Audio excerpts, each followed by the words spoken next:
From the New York Times, it's The Headlines. I'm Michael Simon Johnson, in for Tracy Mumford. Today's Monday, June 23rd. Here's what we're covering.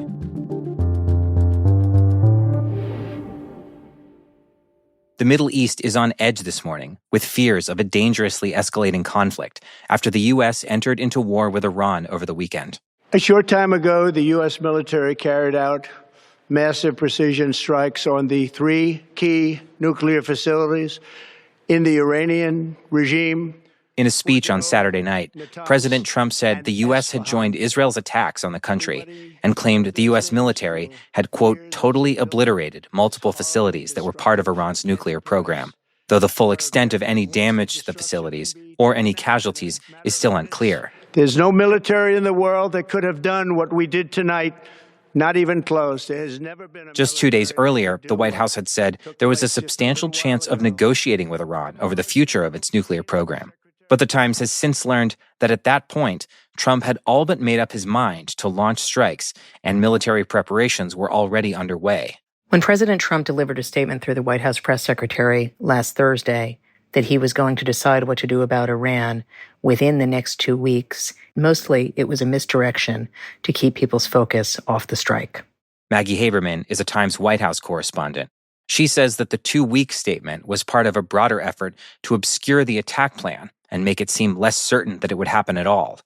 That effort also included using at least one decoy bomber that headed west across the Pacific as a distraction on Saturday, while a primary group of B-2 bombers headed east toward Iran. After 17 hours of nonstop flying, that group, escorted by fighter jets, entered Iranian airspace. They then dropped more than a dozen 30,000-pound bombs on the site of an underground nuclear facility, while cruise missiles were launched from a nearby U.S. submarine at other sites. Now, administration officials have framed this as a one-off event and suggested that it can remain that way if Iran comes to the table to discuss curtailing its nuclear program. However, the president, late Sunday in the afternoon, suggested he was curious about how regime change, something his administration officials had strongly insisted this was not about, might play. Meanwhile, in Tehran, officials are publicly moving to project a sense of normalcy and try to downplay the damage on the nuclear sites. But in my conversations with officials, the mood internally is pretty grim. And there's a lot of divisions within the government about how to respond. Farnaz Fasihi covers Iran for The Times. She said that while Iran has responded forcefully to Israel's ongoing attacks, hitting back at the U.S., including the 40,000 troops and civilians working for the Pentagon in the Middle East, could be riskier. You know, the U.S. has toppled governments in Iraq and Afghanistan, right next door to Iran's east and west. So the stakes are much higher for Iran in deciding to escalate with the U.S. So we're hearing a range of views. You know, hardliners in the parliament were calling for not just targeting and attacking American military bases in the region, but Iran disrupting the flow of oil tankers in the Persian Gulf. Then there were calls for restraint, saying this is a really critical moment and we need to act with wisdom and not have a knee-jerk reaction that could make things worse. We won't really know what Iran is going to do until the supreme leader, Ayatollah Khamenei, issues a statement. But remarkably, Mr. Khamenei is nowhere to be seen or heard. He is hiding in a bunker. They've suspended all electronic communication to protect him against assassination. You know, messages between Mr. Khamenei and his commanders is handwritten or carried by a human messenger. So there is a sense of uncertainty hanging over Iranians right now. On today's episode of The Daily, my colleague David Sanger has more details about the American strikes and what could come next in the war.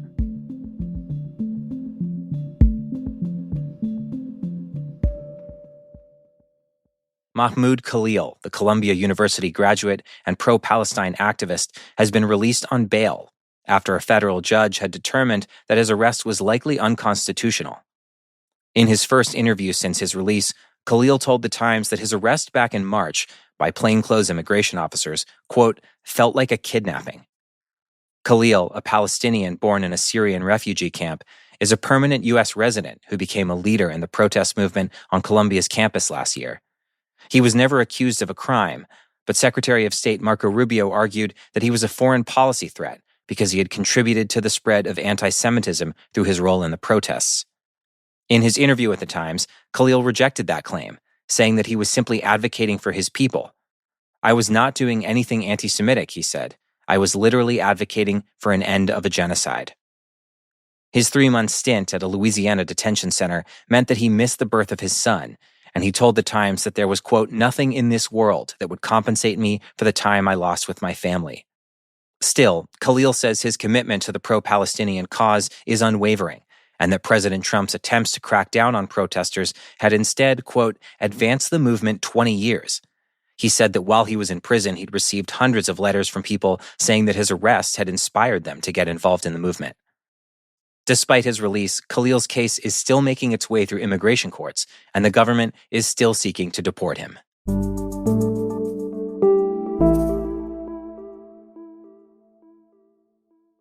Across the central and eastern United States right now, a major heat wave is expanding, threatening millions of people with dangerously high temperatures. That heat, which reached around 100 degrees in parts of the Midwest over the weekend, is expected to shift eastward.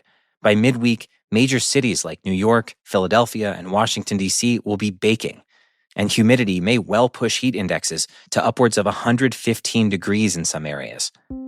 Meteorologists say this is being caused by a heat dome, a high-pressure system that traps hot air like a lid on a pot.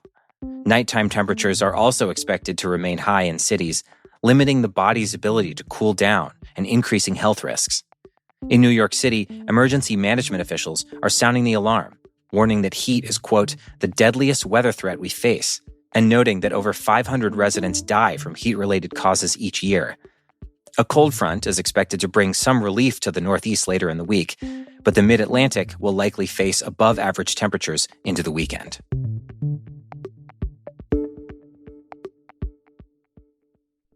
And finally, here is our ride.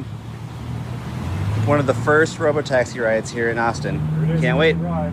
In Austin, Texas, Tesla has launched a test of a self-driving car service it's calling Robotaxi. It's the first step towards CEO Elon Musk's promise of widespread autonomous ride-hailing. For now, the service is invite-only and operates within specific areas of Austin, with safety monitors, i.e. human beings, sitting in the front passenger seat. So it's stopping right here at the front door, the chained up door. There we go. It's giving us a notification. Please exit safely. You can open the trunk with this button. Tesla isn't the first company to roll out autonomous taxis. Customized Jaguars, owned by the company Waymo, have been cruising the streets of San Francisco and other cities for several years now. But Musk's goal is to eventually turn regular Tesla owners into robotaxi operators, having their cars go out and drive people around on their own while their owners are at work or sleeping. Tesla is launching its Robotaxi service at a critical time for the company. Jack Ewing covers Tesla for The Times. He says that the company has been struggling to make up for sales that plummeted after Musk became a controversial figure in President Trump's administration. And it's trying to make good on its trillion-dollar stock valuation, which is largely based on Musk's promise that self-driving Teslas will soon be all over American streets. But Jack says making robotaxis as commonplace as, say, ordering an Uber is going to be a challenge. Tesla is attempting something that technologically is much more ambitious than what Waymo is doing. Waymo and the others are restricting their services to carefully mapped areas within certain cities. Tesla's technology, according to Elon Musk, will be able to operate anywhere, at least anywhere where they can get approval. But that's much more difficult to achieve technologically, and many critics of the company have questioned whether it's actually safe and whether it can ever be made safe. Those are the headlines. I'm Michael Simon Johnson. We'll be back tomorrow.